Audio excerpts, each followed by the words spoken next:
Fala, meu povo, tudo bom com vocês? Aqui é a professora Márcia Simões de Química e eu tô aqui feliz mais uma vez de encontrá-los para mais um fator na sua casa. Hoje a gente continua naquela saga da química orgânica, né? Vamos continuar falando hoje sobre isomeria plana, um assunto muito interessante que já apareceu nos exames de qualificação, que costuma aparecer no Enem quando a gente trata da isomeria de uma forma geral. E é legal já te avisar que esse é o primeiro de 2 vídeos que vão tratar sobre isomeria. Hoje a gente vai falar sobre isomeria plana e no próximo nós vamos falar sobre isomeria geométrica e isomeria óptica. Então, para hoje é isso que nós temos. Separa todo o material que você precisa. Não esquece de seguir aqui o nosso canal, ativar as notificações e vamos com tudo.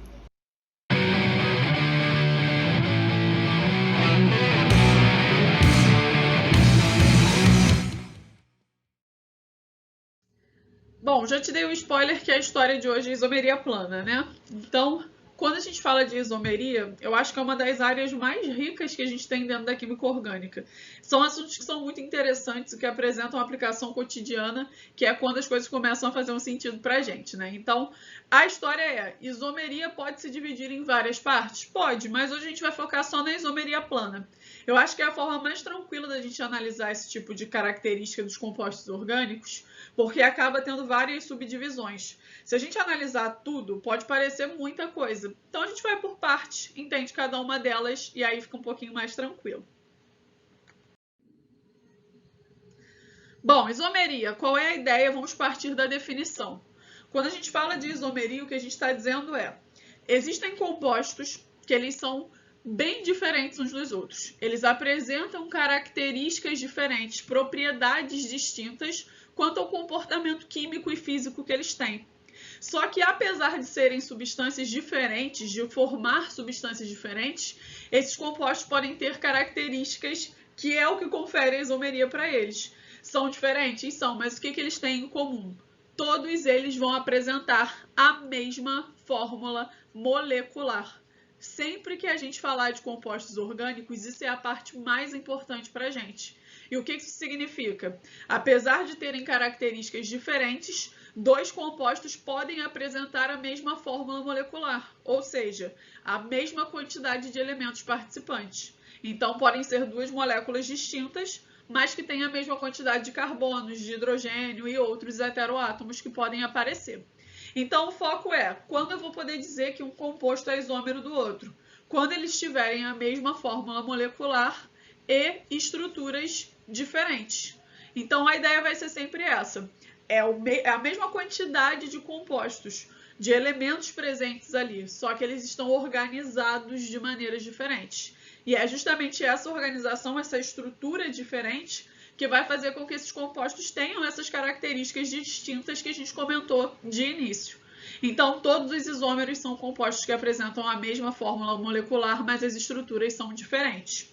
E aí, dentro desse conceito, a gente vai dividir em 3 subformas aí de isomeria, né? Nós vamos ter a isomeria plana, que é essa que a gente vai analisar hoje. E num próximo vídeo, a gente vai analisar a isomeria geométrica e a isomeria óptica. Então, a ideia é essa. A gente vai dividir nessas 2 formas para não ficar muita coisa para vocês pensarem de início.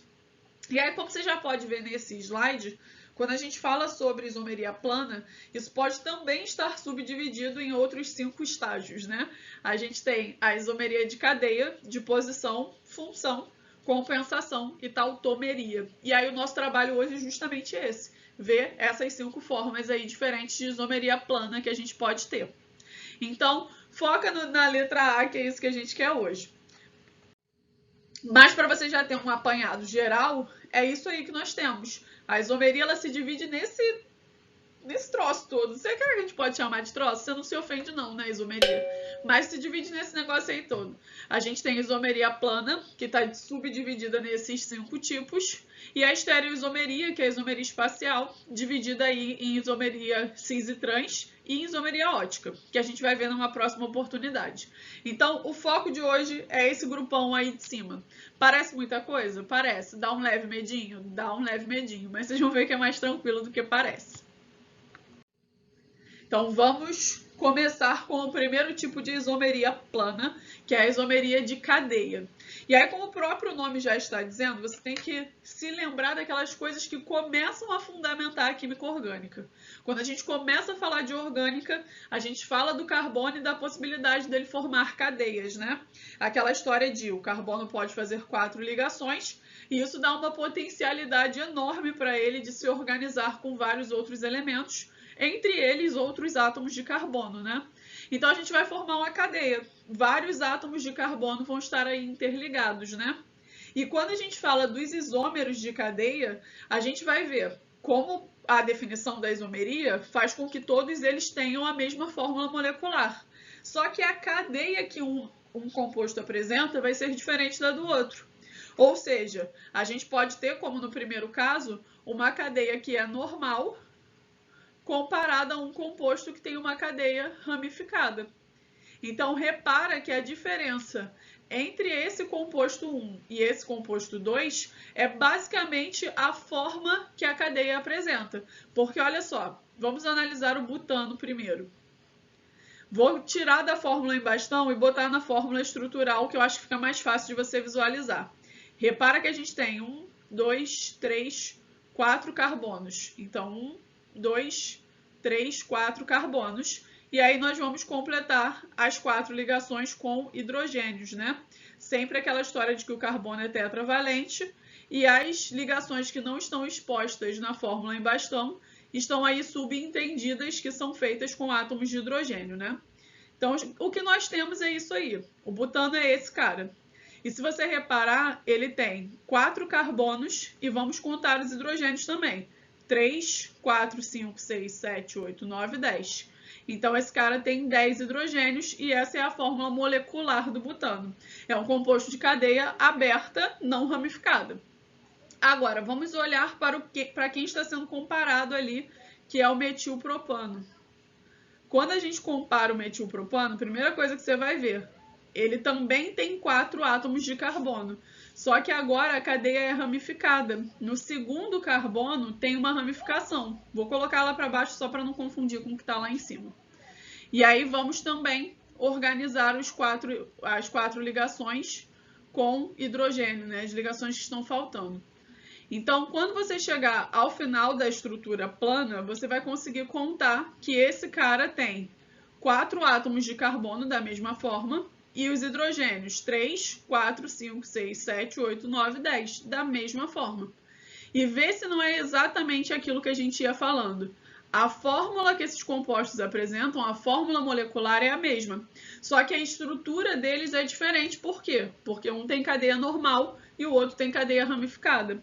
Então, repara que isso é a primeira coisa que tem que despertar na sua mente. Se você olhar para 2 compostos e um apresentar uma cadeia normal e o outro ramificada, ou então uma cadeia fechada e o outro uma cadeia aberta, você já pode de cara direcionar o seu pensamento para o fato desses compostos serem isômeros de cadeia. Por quê? A distinção entre eles é a forma que esses átomos de carbono estão interligados. Um está sempre numa disposição normal, o outro com uma disposição com ramificação. Ou uma cadeia cíclica e uma cadeia aberta. Então, sempre tenta direcionar a sua mente nesse sentido. Para que eles sejam isômeros de cadeia, o que a gente precisa ter? Como sempre, mesma fórmula molecular, mas a forma da cadeia tem que ser diferente. Então, lembra daquelas comparações que a gente faz, aberto, fechado, normal, ramificada, porque é sempre dessa forma que vai acontecer. Então, de cara, é isso. Isômeros planos são compostos que têm a mesma fórmula molecular, mas os isômeros planos de cadeia apresentam formas diferentes da cadeia carbônica se apresentar ali para a gente. O próximo caso de isomeria que a gente tem é a isomeria de posição. E é muito importante que vocês entendam o que é isomeria de posição para não confundir com uma próxima isomeria que vai aparecer, que é a isomeria de compensação. Então tem que ficar bem claro essa daí para não causar confusões.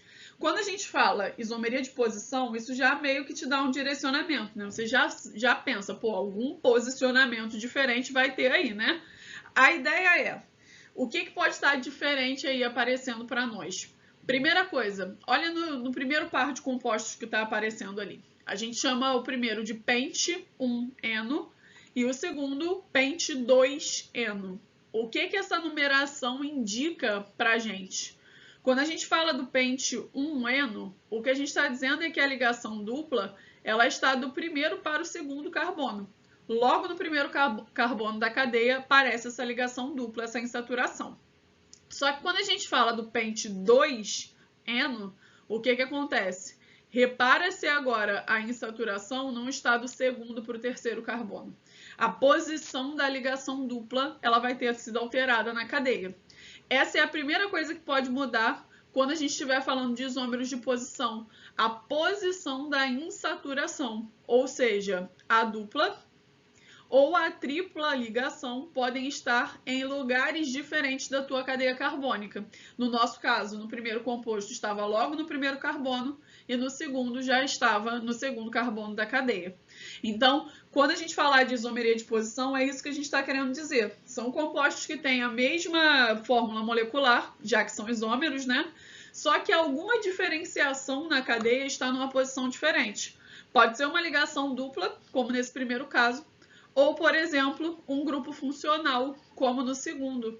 Lembra que o OH é o grupo que identifica o álcool, né?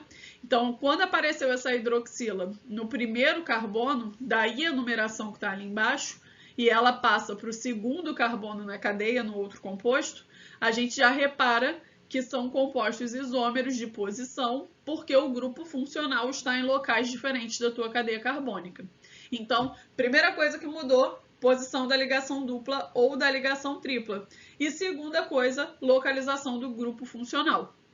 Repara que é muito comum aparecer esse tipo de exemplo quando a gente tem um composto cíclico ou um composto aromático, como é o nosso caso ali embaixo. E aí o que você vai fazer? Escolhe um deles como posição de referência e você segue a contagem para você poder ver aonde está o segundo grupamento que está aparecendo ali. Repara que no nosso caso está em 1, 2, né?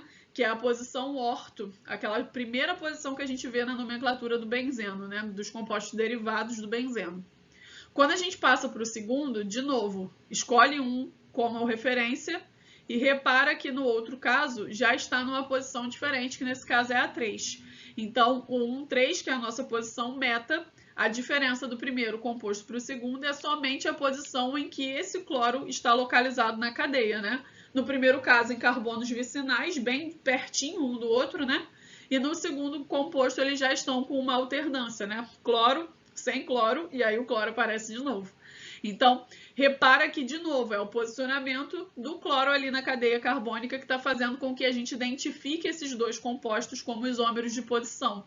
Mas não esquece de sempre que for a pergunta assim, esses caras são isômeros de quê? Confere primeiro se eles realmente podem ser isômeros, se eles realmente têm a mesma fórmula molecular, porque isso vai ser bem importante em alguns casos, né? Em algumas questões, eles podem não te direcionar, sabe? Fazer com que você pense que eles são isômeros sem que eles sejam. Então, é importante que vocês confiram se a fórmula molecular é a mesma, como a gente fez no exemplo anterior.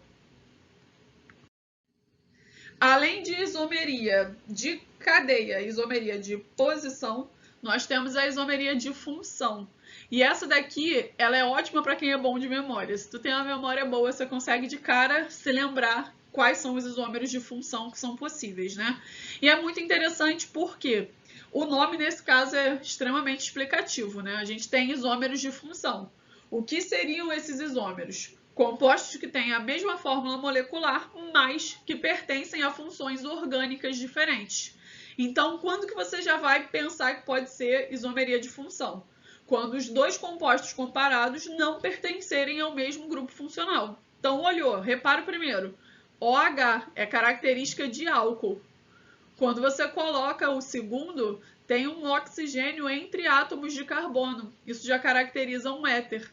Então, você já sabe que se são duas funções diferentes, se eles tiverem a mesma fórmula molecular, eles vão ser isômeros de função. E repara que a isomeria de função ela acontece entre grupos que são específicos. O primeiro exemplo mostrou que é possível ter isomeria de função entre álcool e éter. Mas a gente pode ter isomeria de função entre um álcool e um fenol. Se você se lembrar lá da nomenclatura e da diferenciação das funções orgânicas, você vai lembrar que o álcool e o fenol, eles têm o mesmo grupo funcional que é o OH. Qual é a diferença entre eles? No fenol, igual esse primeiro composto que está aí, o OH ele está ligado a um carbono que pertence ao anel aromático. Então, você tem o benzeno e um dos carbonos do anel benzênico está diretamente ligado à hidroxila. Agora, quando você olha para um composto que tem o OH também, mas que esse OH não está diretamente ligado a um carbono do anel aromático, aí ele é só um álcool mesmo. Então, repara que a segunda possibilidade de isomeria de função é quando você tem um álcool e um fenol.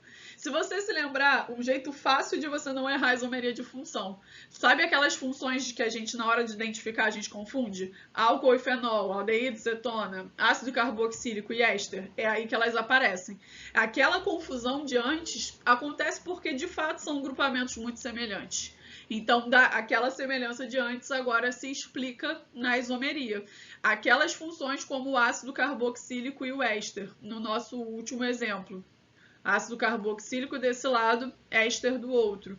Aquelas que a gente confundia, lembra que eram grupamentos muito parecidos? Aqui, eles são isômeros isômeros de função.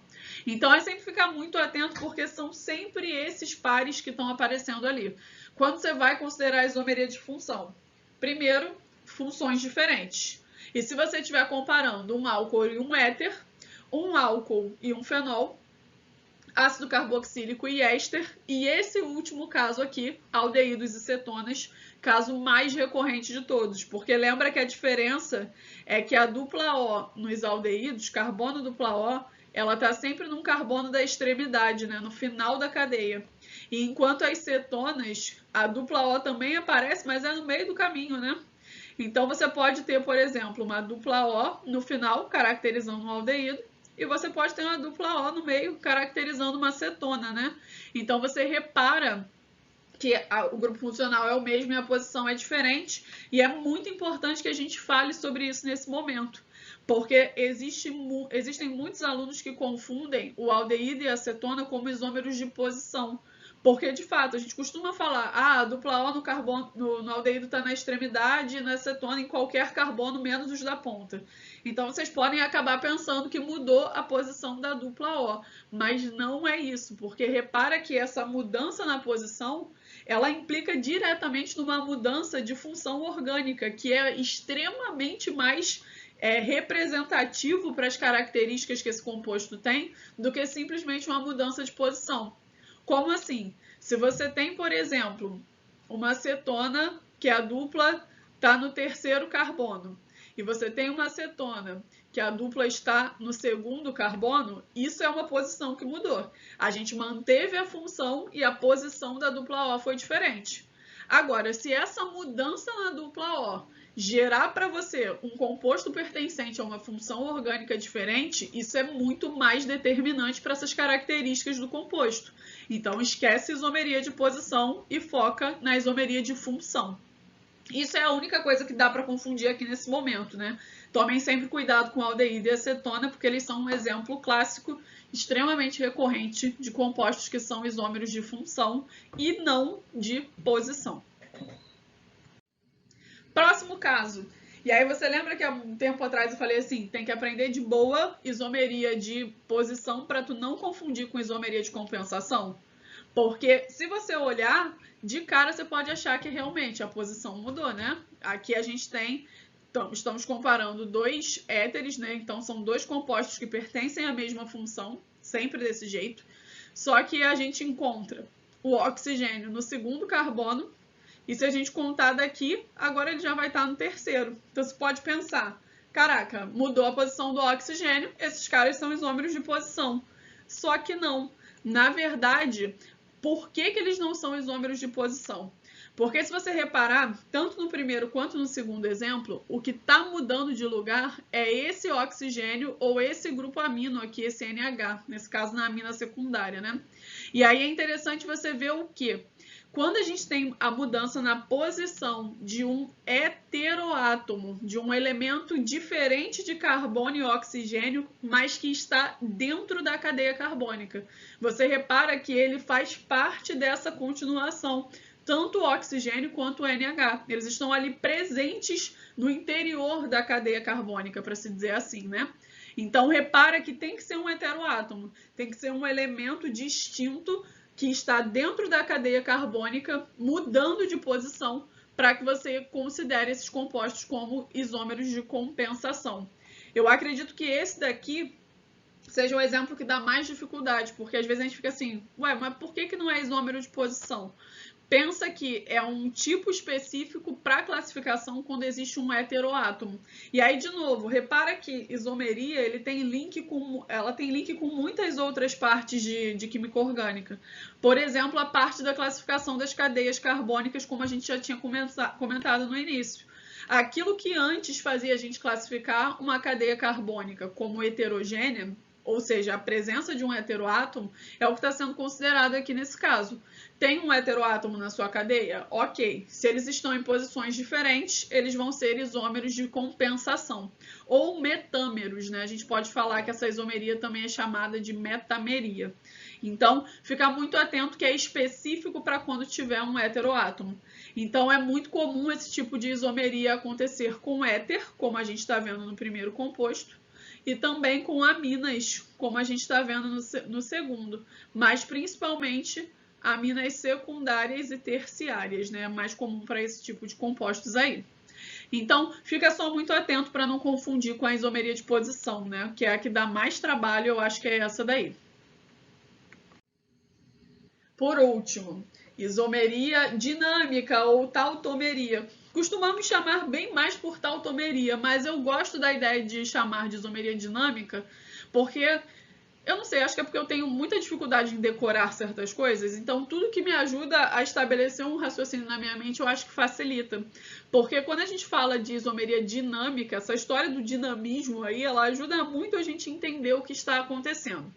Primeira coisa que você vai botar na sua cabeça, e é o que sempre tem que aparecer aí. Quando que pode aparecer isomeria dinâmica ou tautomeria? Quando você tiver um enol e uma cetona, ou então um enol e um aldeído. E aí fica muito atento, porque o enol ele não é um composto que costuma aparecer em outras isomerias, além da tautomeria. E só para você se lembrar, caso você tenha esquecido, o enol é aquele tipo de álcool em que o OH ele está num carbono insaturado. Repara que esse OH está ligado a um carbono que faz ligação dupla, né? Então, por isso a gente deixa de classificar ele como álcool e passa a classificá-lo como enol. Então, se você tem um enol e uma cetona sendo comparada, ou um enol e um aldeído, já direciona seu pensamento para a tautomeria, porque eu acho que é sempre dessa forma que aparece e é o jeito mais fácil de você identificar. Então, repara que a gente tem no primeiro caso um enol e uma cetona. E no segundo caso, a gente tem um aldeído e um enol, e justamente te mostrando onde é que está o dinamismo aí dessa história. A isomeria por tautomeria, ela acontece por uma reorganização, por uma mudança da posição da ligação pi, da ligação dupla, né? Da segunda ligação, no caso. Então, o que a gente está te mostrando? A dupla O, a ligação dupla que se estabelecia com o carbono, ela está mudando de lugar. Ela deixa de estar com o oxigênio e passa a estar entre carbonos. É uma dessas ligações que está aqui que passa a ficar entre carbonos. Só que aí isso faria com que o carbono estivesse fazendo mais ligações do que é possível, né? Porque ele é tetravalente, se só descer essa ligação ali, ele iria ficar com mais. Então, o que acontece? Uma reorganização. Um dos hidrogênios que estava com carbono, ele muda de lugar e ele passa a ficar com o oxigênio que perdeu aquela ligação antes. Então tá aí o dinamismo, né? Essa mudança na ligação. Tem a dupla com oxigênio, ela desce para o carbono e o hidrogênio vai para juntar com o oxigênio para ele não ficar sozinho aí nessa história, né? Todo mundo continua estável, todas as ligações continuam sendo feitas e é basicamente um equilíbrio dinâmico entre essas duas substâncias. Por isso que a gente coloca essa setinha de dupla ali, né? Isso é um equilíbrio. Essas duas substâncias são possíveis de serem encontradas aí. Então, já direciona a sua mente. Eu tenho um enol, um OH num carbono que está fazendo dupla ligação, já pensa direto se o composto que está sendo comparado com ele é uma acetona ou um aldeído, porque aí a única possibilidade é a tautomeria. E tenta sempre pensar que a tautomeria ela é uma reorganização da ligação pi. Desce a dupla do oxigênio, passa o hidrogênio para o outro lado. E aí todo mundo estável e o equilíbrio estabelecido entre essas duas substâncias, né? Eu acho que, eu não sei se vocês concordam comigo, mas que nessa parte de isomeria, o mais difícil é lembrar de certas especificidades, né? Então, tenta fazer um resumo. Eu acho que a melhor forma de você memorizar certas coisas e não ser só uma decoreba é você fazer um resumo, um mapa mental, a maneira que você preferir para construir esse conhecimento aí na sua mente. Então, é importante trabalhar nisso para que na hora das questões você não se esqueça todos os tipos que estão aparecendo. Então, dentro da isomeria plana, para encerrar essa parte teórica e eu te mostrar alguns exemplos, a gente tem o quê? A gente tem isomeria de cadeia, isomeria de posição, isomeria de função, compensação e a tautomeria. São 5 tipos, cada um com as suas formas, e todos eles compõem a mesma estrutura de isomeria plana, compostos na mesma dimensão aí espacial, né? Então, eu acho que para tentar fixar isso melhor na mente de vocês, o que a gente pode fazer são alguns exemplos, né? Esses exemplos que nós estamos tirando aí, eles apareceram em alguns vestibulares, provas militares, e aí é uma boa forma de você ver como isso é cobrado, né? Porque na maioria das vezes a gente vai falando de uma teoria, parece que é muita coisa, e de repente você olha para as questões e é mais tranquilo do que parece. Então, nós temos aí falando que os ácidos 2-amino-benzoico, que é o primeiro composto, 3-amino-benzoico, que é o segundo, e 4-amino-benzoico, que é o terceiro, apesar de possuírem a mesma fórmula molecular, têm características muito diferentes. Os ácidos 1 e 2 são considerados nocivos à saúde, enquanto o ácido 3 é produzido no nosso organismo e considerado um antioxidante e precursor do ácido fólico. As estruturas desses ácidos são representadas abaixo. Então, nós temos aí os 3 compostos e repara que aquela característica que a gente falou que é comum, contextualização, estrutura, pergunta, continua aparecendo aí pra gente, né? Então, primeira parte do texto só para dizer quem são essas substâncias, mostramos as estruturas delas e aí a gente quer ver o que está acontecendo aí. E esse é um caso muito tranquilo, porque olha, sempre tenta procurar o que tem de diferente aí. Repara que todos os grupos apresentam o grupamento do ácido, que é a carboxila, até porque o nome de todos eles lá na introdução era ácido alguma coisa, né? Mas era ácido amino alguma coisa. Daí a presença do grupo amino aqui, né? O NH2, aminas primárias aí aparecendo pra gente. Então, repara que todos eles apresentam a mesma função, o grupo amino e o grupo ácido, né? Mas qual é a diferença? Repara que no primeiro composto, esses 2 grupamentos, eles estão em carbonos vizinhos, na posição 1, 2. Repara que ácido 2-aminobenzoico, a amina está no carbono 2. Quando a gente passa para o segundo composto, marca a posição do ácido 2, 3. Ácido 3-aminobenzoico. Vocês estão conseguindo perceber que a posição do NH2 em relação à carboxila ela está mudando? Estava no primeiro carbono, pulou um e agora vai para o outro, né? 1, 2, 3, 4. Então, a gente tem ácido na posição 1, amina na posição 2, ácido na posição 1, amina na posição 3, ácido na posição 1, amina na posição 4. Então, o que está mudando aí é a posição do NH2 no anel aromático. Isso só pode fazer com que esses compostos sejam isômeros de posição um dos outros.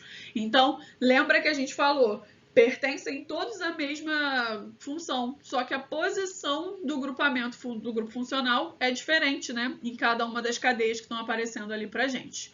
Uma coisa que já podia indicar isso para vocês é justamente a nomenclatura, né? A numeração que apareceu ali pra gente é diferente. 2-amino, 3-amino e 4-amino, né? A posição do grupamento amino é diferente. Próximo caso que nós temos aí para a gente analisar. Típica questão de isomeria. Analise as proposições quais estão corretas, né? Como sempre aí, a gente está acostumado com esse tipo de questão. E a parte boa é o quê? não necessariamente eu preciso ter certeza absoluta de todas as proposições aí que foram dadas. Pode ser que por eliminação você já consiga aí chegar no que a gente está querendo. Então vamos por partes, né? Vamos pensar aí nesse primeiro composto, na primeira proposição que traz para a gente os compostos butanol 1, né? Um butanol e o butanol 2. Vamos lá. Então a gente tem o que está mudando aí. Pelo nome já dá para você perceber. Butanol. A posição do OH é no primeiro carbono. No segundo caso, butan 2ol. Repara, o nome é igualzinho, a numeração mudou. Então, a posição do OH é diferente. O primeiro tem 4 carbonos e o OH está logo no primeiro. O segundo tem 4 carbonos e o OH está logo no segundo. Então, a gente tem isômeros de posição. Pertencem à mesma função orgânica, mas a posição do grupo funcional é diferente. A primeira está certa, e se a primeira está certa, a gente já parte logo lá para baixo. Tem que ter 1 na resposta, né? Vamos manter o que tem 1 e eliminar o que não tem.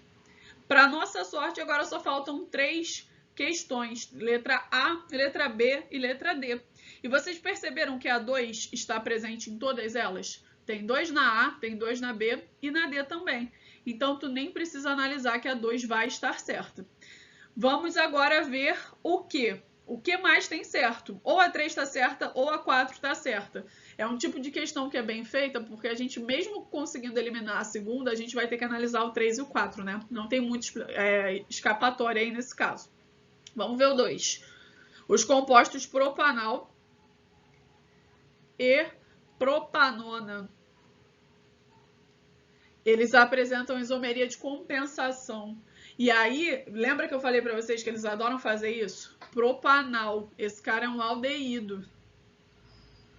Propanona. A terminação indica que ele é uma cetona. Que no caso é a acetona mesmo, essa daí, né?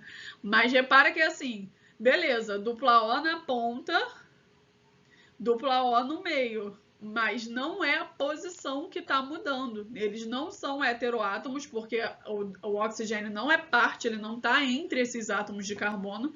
Então, eles não podem ser isômeros de posição e eles não podem ser metâmeros. Para ser metameria, esse oxigênio tinha que estar entre átomos de carbono. Ele precisa pertencer à cadeia carbônica, né? Então, o 3, nada feito. A gente já pode eliminar a letra B. Vamos para o 4 para tirar se é a D ou a A, né? Os compostos etanoato de metila. Etanoato de metila. E o próximo é metanoato de etila. E aí vocês perceberam que a terminação é a mesma para os dois? Ambos pertencem à mesma função orgânica, que é o éster, né? Inclusive, a gente vai ter bastante inconsistência aí nessas nomenclaturas do éster, mas não vem ao caso agora. Mas ambos pertencem à mesma terminação, né? Tem a mesma terminação, pertence ao mesmo grupo funcional. Então, eles não podem ser isômeros de função, porque a função é a mesma. Os isômeros de função são grupos de compostos com funções diferentes. A gente comentou do aldeído da cetona até aí no item 2, né? Então, o 4 está errado. Nossa única possibilidade aí é a letra A. Então, esse tipo de questão, onde a gente vai fazendo a investigação aí do caso, é ótimo para a gente treinar a memória de cada um dos tipos, né? E aí, basicamente, a forma de te perguntar sobre isomeria plana é essa que a gente viu aí nesses 2 exemplos. Eu espero de coração que esse vídeo tenha ajudado vocês a desvendar um pouquinho mais sobre a isomeria plana. Como sempre, aquela dica do final, façam um resumo, organizem essas informações e o principal é não deixar acumular. Química, vocês sabem que de repente vira uma bola de neve, né? Então não deixa acumular esse negócio não. Vai fazendo as suas revisões, tenta refazer os exemplos e exercício disso aí é o que não falta. Agora é com vocês. Qualquer dúvida que vocês tiverem, só me procurar. Estou sempre aqui para vocês. Boa sorte nos estudos. Qualquer coisa que precisar, só falar. Um beijo da minha casa para vocês, do Fator na sua casa para vocês.